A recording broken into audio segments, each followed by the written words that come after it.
Hello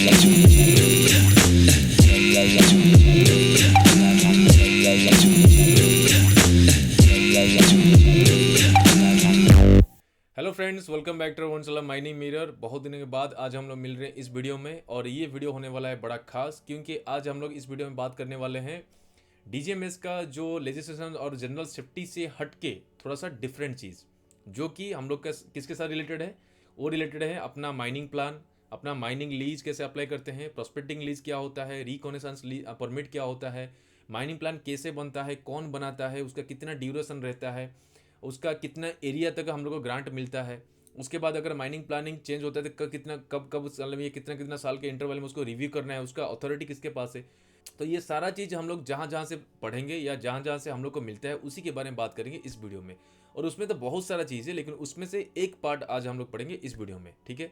तो video में आगे जाने से पहले अगर आप मेरे चैनल में नए हैं तो प्लीज़ सब्सक्राइब माई चैनल। अगर आपको वीडियो अच्छा लगता है तो प्लीज़ लाइक करिए, शेयर करिए, और मेरा माइनिंग मिरर का एप्लीकेशन डाउनलोड करना ना भूलिएगा।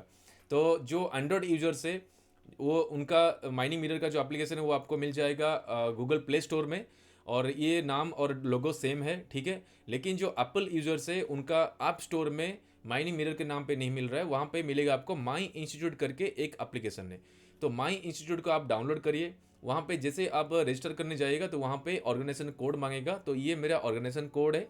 इसी कोड में आप एंट्री करिएगा, फिर आपका मोबाइल नंबर जो रजिस्टर करिएगा, तो जैसे माइनिंग मिरर का एप्लीकेशन आप गूगल प्ले स्टोर में मिलता है उसी प्रकार का आप iOS में भी यूज़ कर सकते हैं, और जितना भी उसका फैसिलिटी है सारा चीज़ को आप लुत्फ उठा सकते हैं, ठीक है। तो फ्रेंड्स, अभी चलते हैं हम लोग आज का मेन कैटेगरी या मेन चीज़ जो हम लोग आज पढ़ने वाले हैं, ठीक है। तो आज हम लोग कवर करेंगे the most important mines and minerals development and regulation act 1957, जो कि अमेंडमेंट हो चुका है 2021 तक। तो इसको हम लोग शॉर्टकटली बोलते हैं MMDR 1957। तो ये एक्ट है, और ये माइंस और मिनरल ये क्यों आया, हम लोग को पता है कि कोई भी एरिया में जब भी हम लोग को माइनिंग करना है तो वहाँ पे पहले एक्सप्लोरेशन करना पड़ता है, प्रोस्पेक्टिंग करना पड़ता है, उसका रिजल्ट एक वहाँ पे रिपोर्ट बनाना पड़ता है कि कितना मटेरियल है, क्या मटेरियल है, कितना मटेरियल मिल रहा है, कौन सा ग्रेड का मिल रहा है, वहाँ पे आसपास में और क्या क्या चीज़ है, वहाँ पे एनवायरनमेंट कैसा है, वहाँ पे सारा चीज़ को एक रिपोर्ट वहाँ पे बनाना पड़ता है। उस रिपोर्ट, उसके बाद कुछ माइनिंग प्लान जो अप्रूव होता है सेंट्रल गवर्नमेंट से, ये दोनों का मिला के हम लोग अप्लाई करते हैं माइनिंग लीज के लिए, ठीक है। तो माइनिंग लीज जब मिलता है तो माइनिंग लीज के अनुसार हम लोग को काम करना पड़ता है, माइनिंग प्रोडक्शन या माइनिंग ऑपरेशन हम लोग कर सकते हैं। तो ये उसके बारे में और भी बहुत सारा चीज़ है, कितना टाइम है, क्या है, बहुत सारा उसका कंपोनेंट्स है, वो हम लोग को मिल जाएगा इसी MMDR 1957 में। तो इसके साथ साथ हम लोग को मिलेगा वहाँ पे कि उसका रॉयल्टी कैसे पेमेंट होता है, किस बेसिस में रॉयल्टी दिया जाता है। उसके बाद का टाइप ऑफ जो मिनरल होते हैं किसके बेसिस में हम लोग को जो माइनिंग लीज जो ग्रांट होता है, कितना एरिया ग्रांट होता है, कितना वैलिडिटी उसका कितना रहता है, ये सारा चीज़ हम लोग को इसी में मिलेगा। तो उससे पहले हम लोग देखते हैं कि ये इसके साथ साथ और भी बहुत सारा स्टैट्यूटरी डॉक्यूमेंट्स है जो कि हम लोग का काम में आता है, ठीक है, या इसके साथ रिलेटेड है। वो क्या क्या है, पहले हो गया जो आज हम लोग बात करेंगे वो हो गया MMDR 1957। उसके बाद देखिए mineral conservation and development rule 2017, जिसको बोलेंगे हम लोग MCDR 2017, ठीक है, ये भी है, इसको भी हम लोग कवर करेंगे नेक्स्ट जो भी आने वाला इसका जो क्लासेस आएगा। उसके बाद है मिनरल कंसेशन रूल 2016, ये भी बड़ा इंपॉर्टेंट है। उसके बाद फॉरेस्ट कंजर्वेशन एक्ट 1980, इसमें क्या है ना, फॉरेस्ट कंजर्वेशन में हम लोग को ज़्यादा इसमें डीप जाने की ज़रूरत नहीं है, लेकिन जो मिनिमम रिक्वायरमेंट है वो हम लोग वहाँ से ले लेंगे। उसके बाद है एनवायरमेंट प्रोटेक्शन एक्ट 1986, और जिसमें हम लोग का एक नोटिफिकेशन जो लेटेस्ट है, जो बड़ा इंपॉर्टेंट नोटिफिकेशन है, वो है एनवायरमेंटल इम्पैक्ट असेसमेंट 2006 वाला, ठीक है। उसके बाद वाटर एक्ट AR एक्ट 1981। उसके बाद और एक चीज़ है जो कि थोड़ा सा जानना जरूरी है, जो है CTE और CTO, consent to establish and consent to operate from pollution control board से हम लोग को मिलता है। उसमें बहुत सारा उसका जो रेगुलेशंस रहता है उसको फॉलो करना पड़ता है, तभी जाके हम लोग को CTE और CTO मिलता है, तब जाके हम लोग वहाँ पे माइनिंग ऑपरेशन वगैरह जो भी है हम लोग कर सकते हैं। तो ये सारा चीज़ हो गया। थोड़ा सा हम लोग लीज और माइनिंग प्लान की तरफ जाएंगे कि किस तरह से होता है, कौन करता है, कैसे अप्लाई करना पड़ता है, लीज कौन अप्लाई करेगा, प्रोस्पेक्टिंग लीज क्या होता है, रिकॉनेसेंस परमिट क्या होता है, माइनिंग प्लान या माइनिंग जो लीज होता है वो कैसे मिलता है, कितना साल तक मिलता है। तो बहुत सारा चीज़ें जो कि बड़ा अच्छा चीज़ है, खास करके DGMS examination point of view से, जो कि अभी हम लोग जितने भी लोग दे रहे हैं अभी डिफरेंट एग्जामिनेशन, खास करके first class second class for coal and metal and mining mate foreman, सरदार और ओवरमैन, उनको थोड़ा बहुत इसका जानकारी भी ले लें तो भी उनके लिए हेल्पफुल हो सकता है, ठीक है। तो फ्रेंड्स चलिए बात करते हैं आज mines and mineral development regulation act 1957 जो कि अमेंडमेंट हो चुका है 2021 तक। ठीक है, तो चलते हैं। तो हम लोग बात करेंगे एमएमडीआर का, जो सारा चीज़ के ऊपर फोकस ना करके जो हाइलाइट्स होता है, जो मेनली उसका क्रीम पार्ट होता है, जो कि हम लोग का एग्जामिनेशन पॉइंट ऑफ व्यू से बड़ा इंपॉर्टेंट होता है, उसी चीज़ को कवर करेंगे आज इस वीडियो में। ठीक है, फर्स्ट जो माइनिंग लीज होता है, वो माइनिंग लीज या जो प्रोस्पेक्टिंग लीज हो गया, माइनिंग लीज हो गया, वो सब कौन सैंक्शन करता है या कौन ग्रांट करता है? वो मेनली करते हैं स्टेट गवर्नमेंट। ओके, वहाँ पे सेंट्रल गवर्नमेंट का भी कुछ अप्रूवल रहता है, खास करके जब आप माइनिंग लीज के लिए अप्लाई करेंगे, वहाँ पे माइनिंग लीज के लिए अप्लाई जब करेंगे, वहाँ पे प्रोस्पेक्टिंग लीज तो रहेगा ही, या उसमें परमिशन रहेगा, उसके साथों साथ एक माइनिंग प्लान भी रहता है। उस माइनिंग प्लान अप्रूव होना चाहिए सेंट्रल गवर्नमेंट से। ठीक है, तो कभी भी स्टेट गवर्नमेंट जो भी ग्रांट करता है ना, हमेशा सेंट्रल गवर्नमेंट का जो अप्रूव किया हुआ माइनिंग प्लान को देखते ही आपको माइनिंग लीज वहाँ पे ग्रांट करता है। ठीक है, तो यहाँ पे होता है कि कोई भी माइनिंग लीज को स्टेट गवर्नमेंट वहाँ पे ग्रांट नहीं करेगा जब तक वो सेटिस्फाइड नहीं होता है। किस चीज़ को लेके? कि वहाँ पे आप जो प्रोस्पेक्टिंग किए हैं या फिर एक्सप्लोरेशन किए हैं, क्योंकि कभी भी हम लोग माइनिंग कभी करने जाते हैं कहीं पे, तो उससे पहले वहाँ पे एक्सप्लोरेशन या प्रोस्पेक्टिंग करना पड़ता है कि कितना डिपॉजिट है, कितना मटेरियल है, कितना इकोनॉमिक होगा, या कौन सा परसेंटेज का मटेरियल है, सारा चीज़ को देखना पड़ता है। तो ये सारा चीज़ को देखने के लिए जो प्रोस्पेक्टिंग लीज होता है या प्रोस्पेक्टिंग जो परमिशन हम लोग को लाइसेंस लेते हैं, प्रोस्पेक्टिंग पहले करके आपको स्टेट गवर्नमेंट को बताना पड़ेगा कि यहाँ पे इतना डिपॉजिट है, ये ग्रेड का डिपॉजिट है, इतना रेवेन्यू निकलेगा, इतना मटेरियल वहाँ पे निकलेगा, इतना वहाँ पे रिजर्व है। ठीक है, उसके बाद वो पहले सेटिस्फाइड होना चाहिए कि आपका वहाँ पे जो मिनरल है वहाँ पे एग्जिस्ट करता है और कितना है। एक पार्ट हो गया। सेकंड हो गया जो माइनिंग प्लान होगा, तो वो जो माइनिंग प्लान है वो अप्रूव होना चाहिए सेंट्रल गवर्नमेंट के द्वारा। तो सेंट्रल गवर्नमेंट क्या करता है कि उसका जो सेंट्रल गवर्नमेंट का बॉडी है, जैसे आईबीएम जो होता है, इंडियन ब्यूरो ऑफ माइंस, वही ये सब चीज़ को माइन प्लान का वो अप्रूवल देते हैं। ठीक है, तो ये हो गया एक ओवरऑल आइडिया कि किस तरह से हम लोग लीज अप्लाई करते हैं, माइनिंग लीज खास करके कैसे हम लोग को मिलता है। ठीक है, अब चलते हैं एक मोस्ट इंपॉर्टेंट चीज़ जो होता है मैक्सिमम एरिया ग्रांटेड पर स्टेट एंड ड्यूरेशन फॉर। जो लीज है, देखिए यहाँ पे एक परमिट है बहुत सारा। देखिए, एक हो गया आपका रिकॉनेसेंस परमिट, एक हो गया रिकॉनेसेंस परमिट, एक हो गया आपका प्रोस्पेक्टिंग लाइसेंस, एक हो गया आपका माइनिंग लीज, और एक हो गया कंपोजिट लाइसेंस। तो इस तरह ये जो लाइसेंस है या जो परमिट है या ये जो आप अप्रूवल के लिए या ये जो परमिशन आप लेते हैं गवर्नमेंट से कुछ काम करने के लिए, तो यहाँ पे है कि कितना एरिया उसको मैक्सिमम ग्रांट होता है और कितना टाइम तक उसका वैलिडिटी रहता है, उसके बारे में अभी जानेंगे, बड़ा इंपॉर्टेंट है। तो पहले बात करते हैं रिकॉनेसेंस परमिट। तो रिकॉनेसेंस और प्रोस्पेक्टिंग के अंदर में डिफरेंस क्या है? ये हो गया रिकॉनेसेंस, ये हो गया प्रोस्पेक्टिंग। दोनों का लगभग एक ही टाइप का है, लेकिन उसमें डिफरेंस क्या है? रिकॉनेसेंस होता है कि आप डायरेक्टली ग्राउंड लेवल पे, जो जैसे प्रोस्पेक्टिंग हम लोग करते हैं, प्रोस्पेक्टिंग करते हैं मतलब क्या होता है, हम लोग ग्रिड बनाते हैं, वो ग्रिड में होल्स करते हैं, वो होल का कोर निकालते हैं या सैंपल लेते हैं, उसको स्टडी करते हैं कहाँ पे कितना है, वो गवर्नमेंट के साथ बात करके वो पूरा एरिया को हम लोग फिजिकली सैम्पलिंग करते हैं। ठीक है, रिकॉनेसेंस क्या होता है कि उसमें जो सरफेस सैम्पलिंग होता है बड़ा लिमिटेड होता है। ठीक है, ज़्यादा नहीं होता है, लेकिन इसका मेन पार्ट होता है aerial survey. Aerial survey, remote sensing, geological mapping, ये सारा चीज़ को हम लोग यूज़ करते हैं वहाँ पे रिकॉनेसेंस के लिए। तो रिकॉनेसेंस परमिट में एरियल सर्वे, रिमोट सेंसिंग और जियोलॉजिकल मैपिंग रहता है और लिमिटेड सरफेस सैम्पलिंग रहता है। लेकिन प्रोस्पेक्टिंग लाइसेंस में आप पूरा का पूरा एरिया फिजिकली उसको एक्सप्लोर करना पड़ता है या प्रोस्पेक्टिंग प्रोसीजर में जाना पड़ता है। ठीक है, तो इसलिए सबका डिफरेंट डिफरेंट परमिट है। तो देखते हैं अभी कि किसका कितना एरिया है और कितना उसका टाइम या वैलिडिटी कितना है। देखिए, रिकॉनेसेंस परमिट में क्या होगा कि वहाँ पे एक परमिट ले सकते हैं या मोर देन वन भी वहाँ पे हो सकते हैं, मैक्सिमम 2 परमिट आपको मिल सकता है।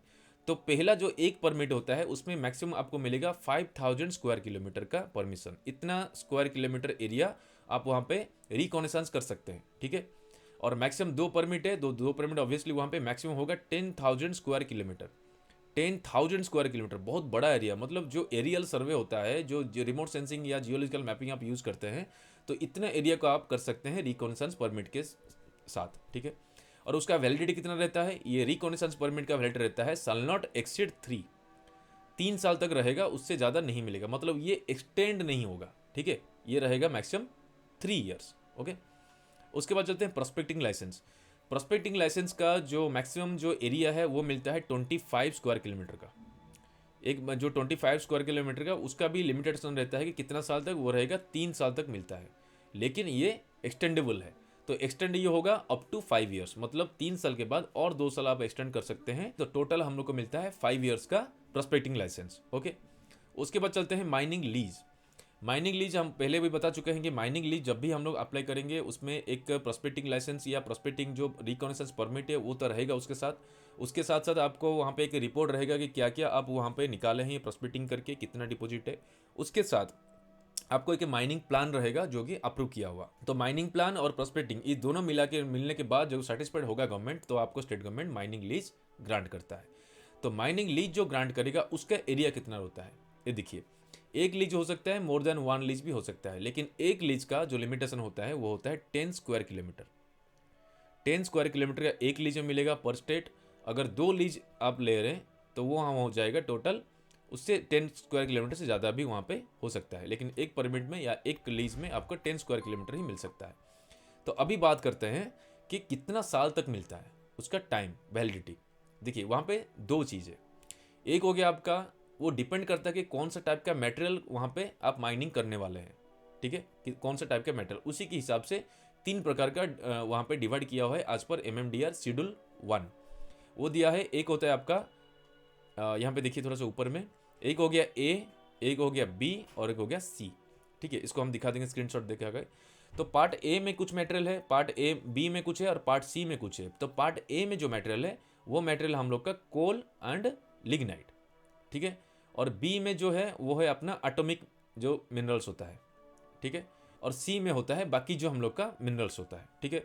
तो इसी के हिसाब से उसका जो वैलिडिटी है वो भी डिफरेंट डिफरेंट है। तो पहले चलते हैं पार्ट ए और पार्ट बी का एक कॉमन है जो है कोल और एटॉमिक मिनरल्स। उसका जो रहता है माइनिंग लीज मिलता है, पहले मिलता है एक तो होता है कि नॉट लेस देन 20 ईयर्स, 20 साल से कम नहीं मिलेगा, हमेशा 20 साल से ज़्यादा ही मिलता है, लेकिन मैक्सिमम मिलेगा फर्स्ट फेज में 30 ईयर्स का, ठीक है।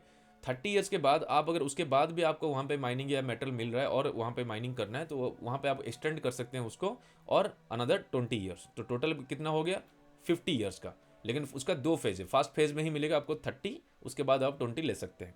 तो ये हो गया माइनिंग लीज का कोल लिग्नाइट पार्ट ए और पार्ट बी में जो मिनरल है। अभी पार्ट सी में जो मिनरल्स है, जो बाकी जो मिनरल है मेटल की जो मिनरल्स होता है उसका रहता है एक स्ट्रेच में मिलता है सीधा 50 ईयर्स का, 50 साल तक वहाँ पे आपको मिल सकता है, वहाँ पे माइनिंग लीज ग्रांट हो सकता है, ठीक है। लेकिन ये एक्सटेंड नहीं होगा और 50 साल जैसे ही कंप्लीट होगा वहाँ पे अगर वहाँ पे कुछ मेटल बचा है अभी भी वहाँ पे आप मैंने मेटल खत्म नहीं हुआ है, माइनिंग खत्म नहीं हुआ है, तो फिर वहाँ पे गवर्नमेंट जाके उसको री ऑक्शन में डालेगा, ऑक्शन वहाँ पे और एक बार कर सकते हैं, ठीक है। तो ये हो गया माइनिंग लीज। तो रिकॉग्निशन परमिट हो गया आपका 3 साल तक मैक्सिमम।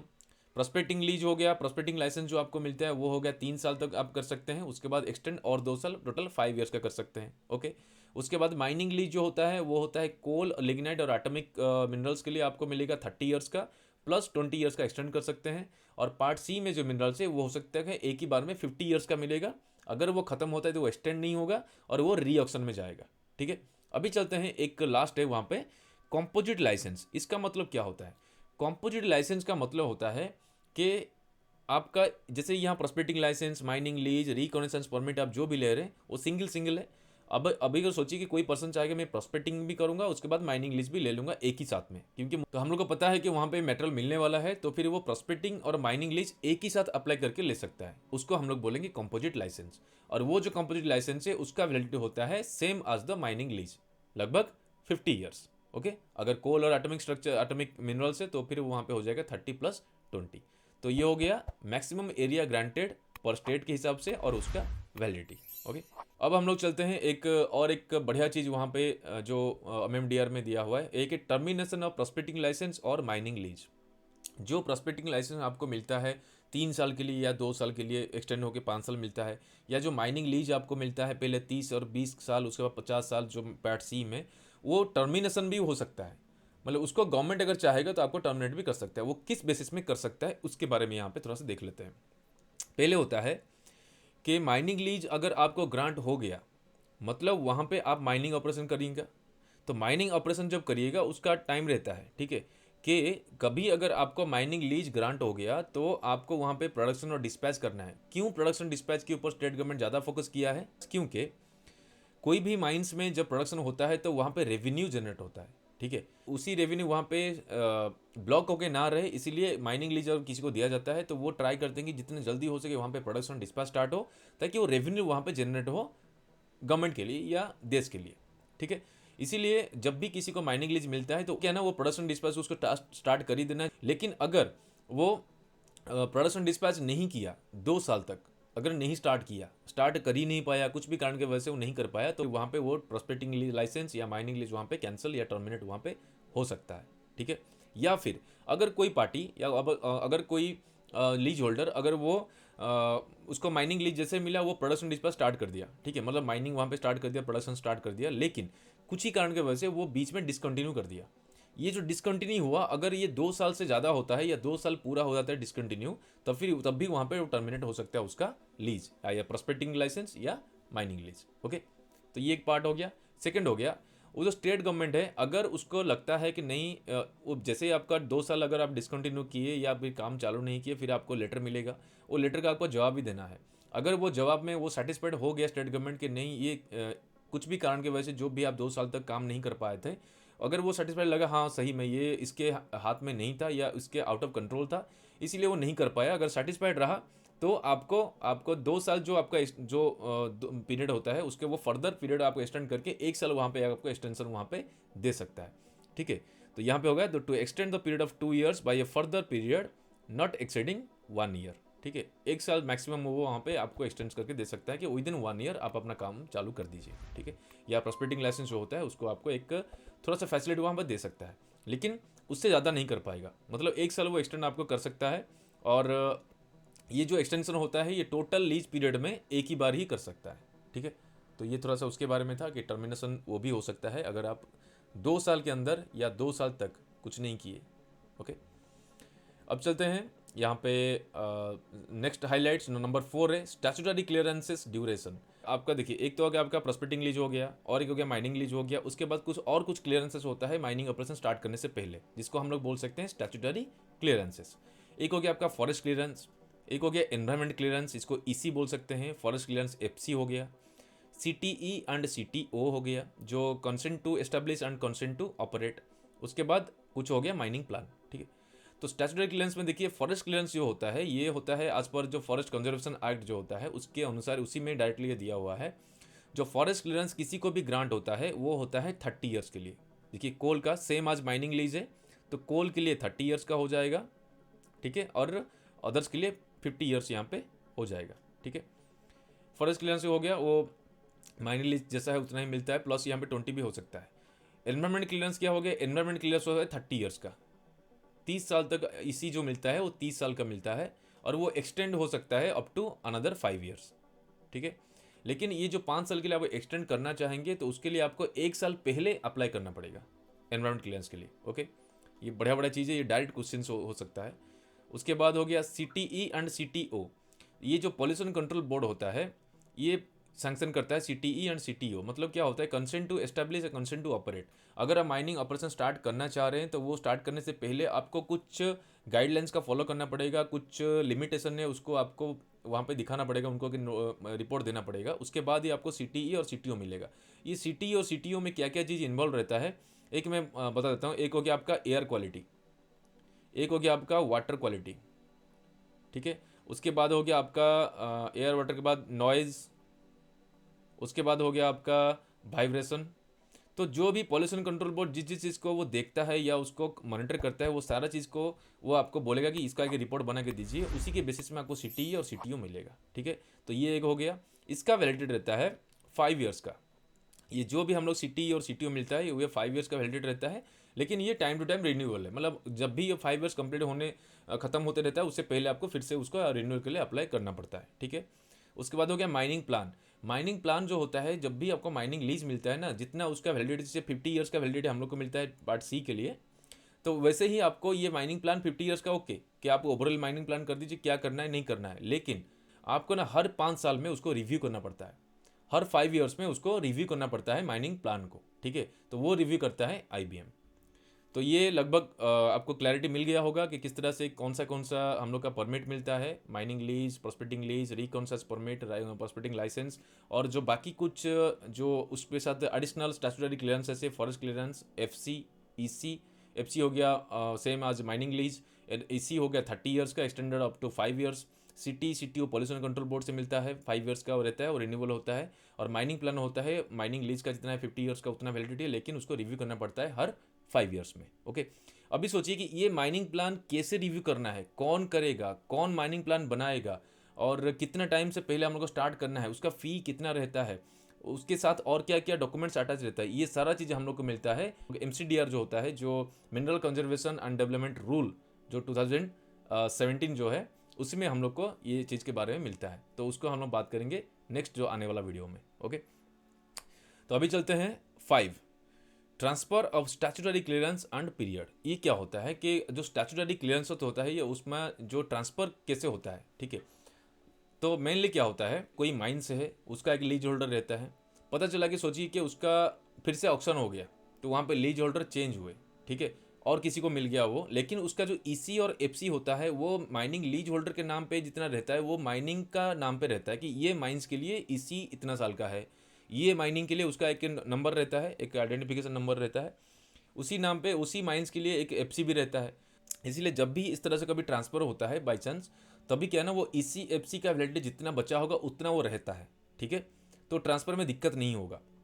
लेकिन सोचिए कि बाई चांस किसी का कुछ माइनिंग लीज ख़त्म हो गया, लेकिन वो ऑक्शन नहीं हो पा रहा है, फिर से री ऑक्शन नहीं हो पा रहा है, तब तक वहाँ पे क्या कर सकता है, स्टेट गवर्नमेंट के पास उतना पावर रहता है, सेंट्रल गवर्नमेंट जो स्टेट गवर्नमेंट के पास, कि वो क्या कर सकते हैं कि वो अपने से एक गवर्नमेंट का जो कंपनीज होता है, सेंट्रल गवर्नमेंट का जो कंपनीज होता है या फिर जो कॉरपोरेशन होता है, वो चाहे तो उनको अप टू 10 ईयर्स तक वो दे सकते हैं उसी माइनिंग को चलाने के लिए, ठीक है। वो उनके हाथ में होता है, अगर उसका कोई अलग से लीज होल्डर चेंज नहीं होते हैं तो 10 साल वहाँ पे हो जाएगा। या फिर अगर उसी के दौरान अगर फिर से वहाँ पे ऑप्शन हो गया कि लीज वहाँ पे और किसी को मिल गया, तो फिर वहाँ पे वो जो लीज होल्डर है वो वहाँ पे उसको सुपरसीड कर सकता है। मतलब ये 10 ईयर्स चाहे कंप्लीट हो या ना हो, अगर गवर्नमेंट कंपनी कभी विदाउट एनी लीज होल्डर का ट्रांसफ़र किया हुआ, अगर कोई गवर्नमेंट कॉर्पोरेशन या गवर्नमेंट का कोई कंपनी उसको कर रहा है माइनिंग, तब भी अगर और कोई लीज होल्डर उसको मिल जाता है फिर से लीज, तब भी वहाँ पे वो गवर्नमेंट हट जाता है और जो माइनिंग लीज होल्डर है वो फिर से वहाँ से अपना प्रोडक्शन या अपना ऑपरेशन वहाँ पे स्टार्ट कर सकता है। ओके, तो ये हो गया transfer of statutory clearance and period. इसका रहता है मैक्सिमम 10 साल तक वो कर सकता है, ओके, गवर्नमेंट। अब चलते हैं हम लोग next, royalty in respect of mining lease. Royalty, royalty क्या होता है? रॉयल्टी सिंपल है कि हम लोग जो जितना भी हम लोग प्रोडक्शन करते हैं उसके बेसिस में हम लोग को एक रॉयल्टी पेमेंट करना पड़ता है गवर्नमेंट को, खास करके स्टेट गवर्नमेंट को जाता है। तो स्टेट गवर्नमेंट में कितना रॉयल्टी देना है वो दिया हुआ है जो एमएमडीआर का सेकेंड शेड्यूल, सेकेंड शेड्यूल में उसमें पर्टिकुलरली दिया हुआ है। मैं आपको स्क्रीनशॉट दिखा दूंगा, उसमें दिया हुआ है कि कौन सा टाइप का मिनरल है तो कितना परसेंटेज वहाँ पे देना पड़ेगा रॉयल्टी, ठीक है। वो रॉयल्टी मेनली दो तरह का रॉयल्टी होता है, एक होता है आपका स्पेसिफिक, ये यहाँ पे दिखाता हूँ, ये को क्या स्पेसिफिक मेथड एक होता है, और एक होता है आपका एड वैलोरम मेथड होता है। तो स्पेसिफिक मेथड मतलब क्या होता है कि वो फिक्स होता है कि पर टन के हिसाब से इतना हम लोग देंगे, पर टन इतना रुपये, जैसे 8 रुपीज़ पर टन हमको देना है रॉयल्टी। एक सिंपल चीज़ मैं बता रहा हूँ एग्जाम्पल, वो होता है स्पेसिफिक, वहाँ पे मेंशन हुआ है।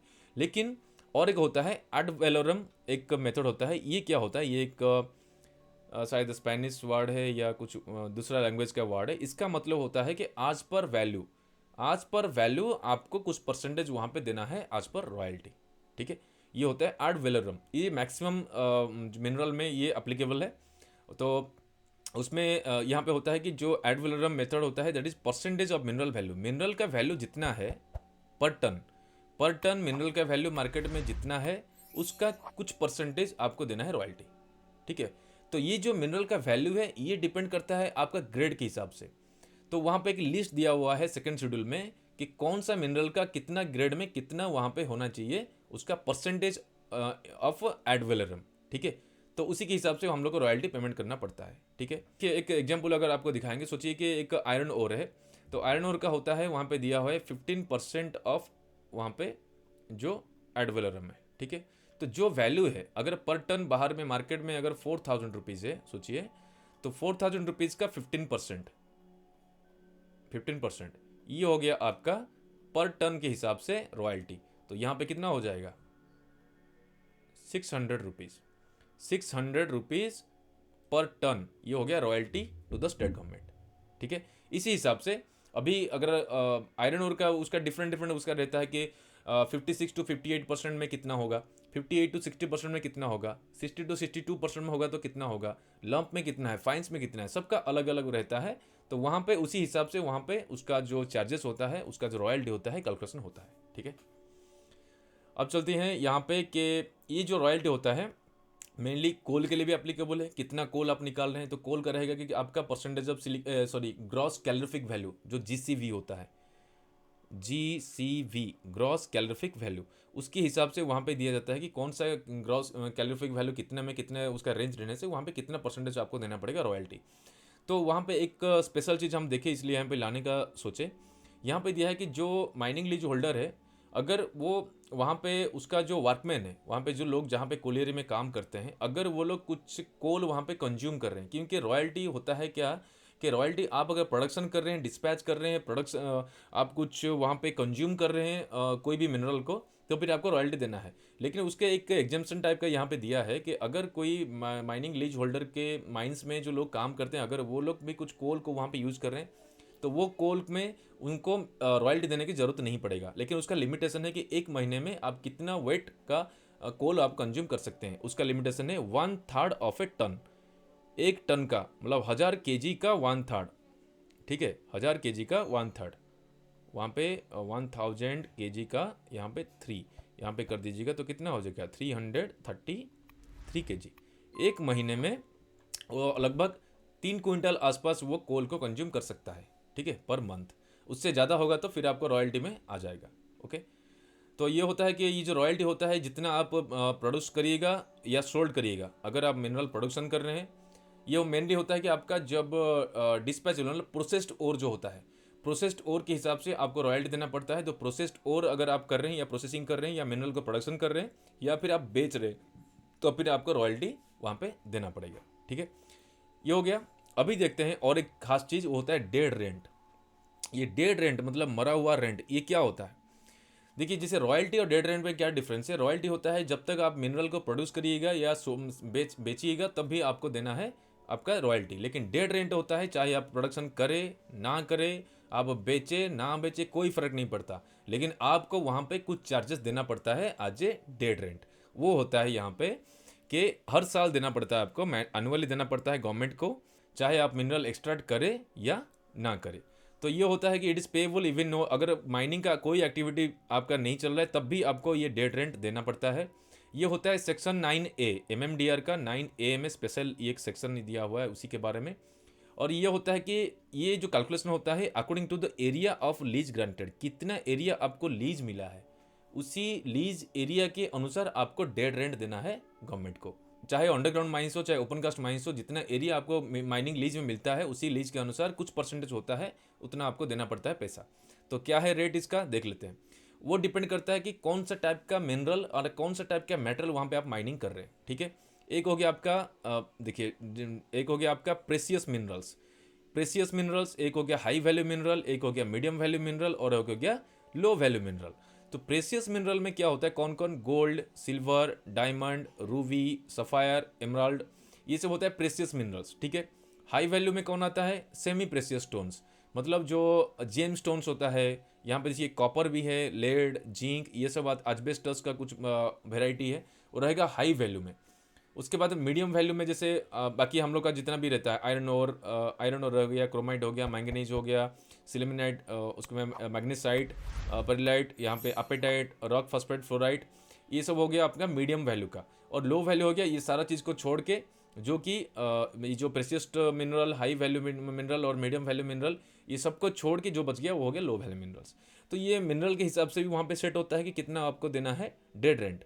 और इसका है जो एरिया होता है वो होता है हेक्टर, पर हेक्टर के हिसाब से आपको देना पड़ेगा। जितना माइनिंग लीज में आपको हेक्टर मिला है पर हेक्टर कितना रुपीज़ के हिसाब से वहाँ पे देना पड़ता है। वो भी डिपेंड करता है कि मिनरल कौन सा मिनरल, हाई अगर प्रेसियस मिनरल है वहाँ पे आपका चार्जेस हाई रहेगा, हाई वैल्यू है उससे थोड़ा सा कम रहेगा, मीडियम वैल्यू है उससे थोड़ा सा कम रहेगा, इसी हिसाब से वहाँ पे चेंज होता है। तो अभी देखते हैं कि कितना मिलता है, कि कितना कितना रेंट देना है। देखिए ये होता है, यहाँ पे देखिए रेट्स दिया है, rates of dead rent in rupees per hectare per annum, हर साल पर हेक्टर के हिसाब से कितना रुपीज़ देना पड़ता है। फॉर सेकेंड ईयर लीज, जब आपका पहला लीज, फर्स्ट ईयर जब मिलेगा लीज उसमें आपको देना नहीं है, लेकिन सेकेंड ईयर जब से स्टार्ट होगा तब वो देना पड़ेगा 400 rupees per hectare per annum, ठीक है। और थर्ड ईयर और फोर्थ ईयर में मिलेगा 1000 rupees per hectare per annum, और फिफ्थ ईयर और उसके बाद में जितना भी पड़ेगा वो रहेगा 2000 rupees per hectare per annum, ठीक है। इतना आपको देना पड़ेगा डेड रेंट। अभी देखिए यहाँ पे अगर मीडियम वैल्यू है, मीडियम वैल्यू में हम ही लोग का आता है जो आयरन और मैंगनीज ये सब आता है, तो मीडियम वैल्यू में देना पड़ेगा 2 times of the rate specified in paragraph 1। मतलब ये जितना भी यहाँ पे रेट लिखा हुआ है ये सब का 2 टाइम्स, मतलब यहाँ पे डबल डबल हो जाएगा अगर मीडियम वैल्यू है। अगर वहाँ पे हाई वैल्यू है जो कि रह गया आपका जेम स्टोन्स वगैरह, लेड, जिंक, ये सब भी उसमें, कॉपर उसमें आता है, तो हो जाएगा 3 टाइम्स, ठीक है। मतलब 400 हो जाएगा, 1200, ये हो जाएगा 3000, ये हो गया 6000 पर हेक्टर पर एनम। अगर वो प्रेसियस मिनरल है तो फिर यहाँ पे हो जाएगा आपका 4 टाइम्स, 4 गुना वहाँ पे आपको देना पड़ेगा डेड रेंट। और पहला वाला जो है वो हो जाएगा आपका लो वैल्यू जो वाला है मिनरल, उसमें ये देना पड़ेगा 400, 1000 और 2000। लेकिन बाकी जो है मीडियम वैल्यू, हाई वैल्यू, और इसमें 2 टाइम्स, 3 टाइम्स एंड 4 टाइम्स वहाँ पे वो चार्जेस बढ़ जाता है। तो अभी बात करते हैं कि ये जो डेड रेंट हम लोग देते हैं वहाँ पे कुछ पैसा जा रहा है और रॉयल्टी भी हम लोग दे रहे हैं। सोचिए कि कोई लीज होल्डर अगर वो प्रोडक्शन कर रहा है तो वो रॉयल्टी देगा ही। तो वहाँ पे एक गवर्नमेंट वहाँ पे दिया है कि अगर कोई पार्टी रॉयल्टी दे रहा है तो वहाँ पे उसको देखना पड़ेगा रॉयल्टी और डेड रेंट में ज़्यादा कौन सा है। अगर वो रॉयल्टी ज़्यादा है तो फिर उसको डेड रेंट देना नहीं पड़ेगा, ठीक है। नहीं, अगर रॉयल्टी कम दे रहा है वहाँ पे तो फिर डेड रेंट ज़्यादा है तो फिर वहाँ पे डेड रेंट देना ही पड़ेगा, ठीक है। तो ये हो गया उसका रॉयल्टी और डेड रेंट का एक डिफरेंस और उसका जो भी चीज़ है, ठीक है। सेंट्रल गवर्नमेंट बीच बीच में उसको डेड रेंट को एनहांस भी कर सकता है, लेकिन 3 साल के अंदर वो डेड रेंट को वो एक ही बार बढ़ा सकता है, ठीक है। हर 3 साल में वो कर सकता है, सेंट्रल गवर्नमेंट चाहेगा तो उसको बढ़ा सकता है, ठीक है। अभी चलते हैं नेक्स्ट, हम लोग का ये तो हो गया। नेक्स्ट हम लोग का क्या है, डिस्ट्रिक्ट मिनरल फाउंडेशन। ये जो DMF, डिस्ट्रिक्ट मिनरल फाउंडेशन, ये DMF क्या है, ये क्वेश्चन आ सकता है। तो डिस्ट्रिक्ट मिनरल फाउंडेशन क्या होता है, जो स्टेट गवर्नमेंट होता है उसके द्वारा बना हुआ एक ट्रस्ट होता है जो कि नॉन प्रॉफिट बॉडी होता है, ठीक है। नॉन प्रॉफिट बॉडी एक ट्रस्ट होता है जिसको बोलेंगे हम लोग डिस्ट्रिक्ट मिनरल फाउंडेशन। इसका काम क्या रहता है, इसका काम रहता है एक्चुअली इसके में ये इसलिए बना रहता है कि कुछ फंड क्या होता है जो माइनिंग लीज होल्डर होते हैं उनसे ट्रांसफर होता है डिस्ट्रिक्ट मिनरल फाउंडेशन के, उसका भी कुछ कुछ वहाँ पे दिया गया है कि कितना उसका लिमिटेशन है। तो जितना फंड वहाँ पे आएगा वो रहेगा वहाँ पे जो benefit of the persons, interest and benefit of the persons and area affected by the mining related to operation. Mining operation के द्वारा जो भी एरिया वहाँ पे अफेक्ट हो रहा है, जो भी पर्सन, जो लोग हैं वहाँ पे, सोचिए कि जंगल में कोई माइंस वहाँ पे खुला तो उसके आसपास में अगर कोई गांव बस्ती है या लोग वहाँ पे जंगल में रहते हैं तो उनका अच्छाई के लिए ये फंड वहाँ पे यूटिलाइजेशन होता है from the state government side, ठीक है। तो होल्डर द माइनिंग लीज कितना देता है यहाँ पे, तो 2015 या 2015 के बाद जिसको भी माइनिंग लीज मिलता है वो देंगे 1/3 of the royalty paid on behalf of. मतलब जितना रॉयल्टी वो देते हैं गवर्नमेंट को उसका 1/3, उसका 3 पार्ट से 1 पार्ट उनको देना पड़ेगा DMF को, ठीक है, डिस्ट्रिक्ट मिनरल फाउंडेशन को देना पड़ेगा, ओके। उसके बाद अगर 2015 के पहले जिसको ग्रांट किया गया है माइनिंग लीज, जिसका बहुत पहले से चला आ रहा है, तो उनका क्या फिक्स करना है वो सेंट्रल गवर्नमेंट अपना फिक्स करके देगा। तो लगभग क्या है कि जितना रॉयल्टी आप देते हैं गवर्नमेंट को उसका 1/3 आपको देना पड़ेगा DMF में, जो कि DMF स्टेट गवर्नमेंट उसी पैसा को यूज करेगा जो लोग वहाँ पे अफेक्ट होते हैं माइनिंग का काम से या उनका ऑपरेशन से, उनके लिए काम करेगा, उनका अच्छाई के लिए, ओके। अभी चलते हैं उसी टाइप का और एक फंड है या और एक फाउंडेशन है जिसको हम लोग बोलेंगे national mineral exploration trust. National mineral exploration trust ये क्या होता है, जैसे DMF था कि डिस्ट्रिक्ट मिनरल फाउंडेशन था वो, तो ये है नेशनल मिनरल एक्सप्लोरेशन ट्रस्ट, ये होता है सेंट्रल गवर्नमेंट के द्वारा। तो वो था स्टेट गवर्नमेंट का, ये हो गया सेंट्रल गवर्नमेंट का। तो सेंट्रल गवर्नमेंट क्या हो गया, एक ट्रस्ट बनेगा, वो भी है नॉन प्रॉफिट ऑटोनोमस बॉडी होता है। इसका काम क्या रहेगा, ये सिंपल है कि यहाँ पे उसका भी कुछ परसेंटेज वहाँ पे मिलता है, कुछ फंड वहाँ पे भी आता है। वो होगा कि जितना भी फंड वहाँ पे आएगा उसको वो यूज़ करेगा रीजनल एंड डिटेल्ड एक्सप्लोरेशन के लिए, उस एरिया का अच्छे तरह से एक्सप्लोर करना और रीजन का वो डिटेल एक्सप्लोरेशन के लिए वो यूज़ करेगा उसी फंड को। तो वो फंड कितना है, तो जिसको ग्रांट हुआ है माइनिंग लीज 2015 में या 2015 के बाद वो देंगे 2% ऑफ द रॉयल्टी, ठीक है, जितना आप रॉयल्टी देते हैं उसका 2% देना पड़ेगा नेशनल मिनरल एक्सप्लोरेशन ट्रस्ट को, NMET। ओके, 2%, वो था 1/3 ऑफ द जितना आप दे रहे हैं रॉयल्टी, ये इसका हुआ 2%। तो यहाँ पे हो गया कि तो दो यहाँ पे फंड या दो ट्रस्ट हम लोग को देखने को मिला। एक हो गया डिस्ट्रिक्ट मिनरल फाउंडेशन, एक ट्रस्ट हो गया वो भी, और एक नेशनल मिनरल एक्सप्लोरेशन ट्रस्ट हो गया सेंट्रल गवर्नमेंट का। ठीक है, एक हो गया 1/3 ऑफ द रॉयल्टी और एक हो गया 2% ऑफ द रॉयल्टी। ठीक है, उसके बाद MMDR में और क्या क्या चीज़ कवर हुआ है। एक हो गया कि MMDR का जो एक्ट के अनुसार कि आपको वो रूल्स बना सकता है सेंट्रल गवर्नमेंट और स्टेट गवर्नमेंट रूल बना सकता है कोई भी एक्ट को लेके, वो एक हो गया। उसके बाद हो गया मिनरल डेवलपमेंट। मिनरल डेवलपमेंट बड़ा अच्छा चीज़ है, इसको कभी देखिएगा तो। मिनरल डेवलपमेंट क्या होता है कि वो सेक्शन के अनुसार जो मिनरल आप वहाँ पे प्रोडक्शन कर रहे हैं ना, उसका हिसाब से मिनरल को किस तरह से आप अच्छी तरह से प्रोडक्शन करिएगा, प्लानिंग कैसे अच्छे से करिएगा, प्रोडक्शन कैसे करिएगा, प्रोसेसिंग कैसे करिएगा, उसके हिसाब से कहाँ पे स्टोर करके रखिएगा, कहाँ पे डंप मैनेज करिएगा, किस हिसाब से, मतलब एक टाइप का साइंटिफिक जो माइनिंग होता है वो सारा चीज़ को वहाँ पे दिया है मिनरल डेवलपमेंट में। उसके बाद power to authorise geological survey of India, GSI। कभी कभार क्या है ना, जो सेंट्रल गवर्नमेंट होता है या mainly central government geological survey of India को वो पावर दे सकता है या ऑथराइजेशन कर सकता है कुछ जगह पे, अगर उसको लेना है कुछ सर्वे करना है या एक्सप्लोरेशन करना है, वहाँ पे जियोलॉजिकल सर्वे ऑफ इंडिया को दे सकता है, जिसमें जियोलॉजिकल सर्वे को पूरा पावर मिलता है। वो कहीं भी जा सकता है, कुछ भी देख सकता है, कहीं भी जाके वो सैंपल ले सकता है, तो इतना पावर दे के रखता है। उसके बाद और एक सेक्शन है MMDR जो कवर करता है, वो है पेनल्टी। पेनल्टी मतलब आप अगर आज पर एक्ट या आज पर रूल आप अगर काम नहीं कर रहे हैं, आप अगर फॉलो नहीं कर रहे हैं, तो फिर आपको पेनल्टी भरना पड़ सकता है। वो पेनल्टी ऐसा हो सकता है कि आपको वहाँ पे इम्प्रिजनमेंट, जेल भी जाना पड़ सकता है अप टू 5 ईयर्स, और वहाँ पे जो फाइन भी लग सकता है वो होगी 5 लाख पर हेक्टर के हिसाब से। ठीक है, उसके बाद और कुछ शेड्यूल्स यहाँ पे मेनली थोड़ा सा याद रखने के लिए। एक हो गया आपका फर्स्ट शेड्यूल, जिसमें रहेगा स्पेसिफिक मिनरल्स, जो पार्ट ए में रह गया कोल लिग्नाइट, पार्ट बी में एटॉमिक, पार्ट सी में मेटालिक और नॉन मेटालिक मिनरल्स। ओके, उसके बाद हो गया सेकंड शेड्यूल में क्या है, रेट ऑफ रॉयल्टी, रॉयल्टी कितना देना पड़ता है, वो हो गया सेकंड शेड्यूल। थर्ड शेड्यूल हो गया आपका डेड रेंट। फोर्थ शेड्यूल हो गया आपका नोटिफाइड मिनरल्स। कुछ मिनरल्स, नोटिफाइड मिनरल्स क्या होता है, कुछ मिनरल्स होते हैं जो कि गवर्नमेंट के द्वारा डायरेक्टली नोटिफाइड किया गया है, क्योंकि वो मिनरल हम लोग का इंडिया में पूरा मैक्सिमम वहाँ पे एरिया में वो है, और मैक्सिमम रेवेन्यू और मैक्सिमम जो एक्सप्लोरेशन या मैक्सिमम जो एक्सप्लॉयटेशन या मैक्सिमम जो प्रोडक्शन होता है वो उसी मिनरल से होता है। तो वहाँ पे कुछ मिनरल है, खास करके 4 मिनरल है जो कि इसको बोल सकते हैं नोटिफाइड मिनरल्स। तो वो 4 मिनरल कौन कौन है, एक हो गया आपका बॉक्साइट, एक हो गया आयरन ओर, एक हो गया लाइमस्टोन और हो गया मैंगनीज ओर। ये चारों मिनरल को हम लोग बोल सकते हैं नोटिफाइड मिनरल। ठीक है, iron, manganese, bauxite, limestone. Okay, ये हो गया फोर्थ शेड्यूल में दिया है।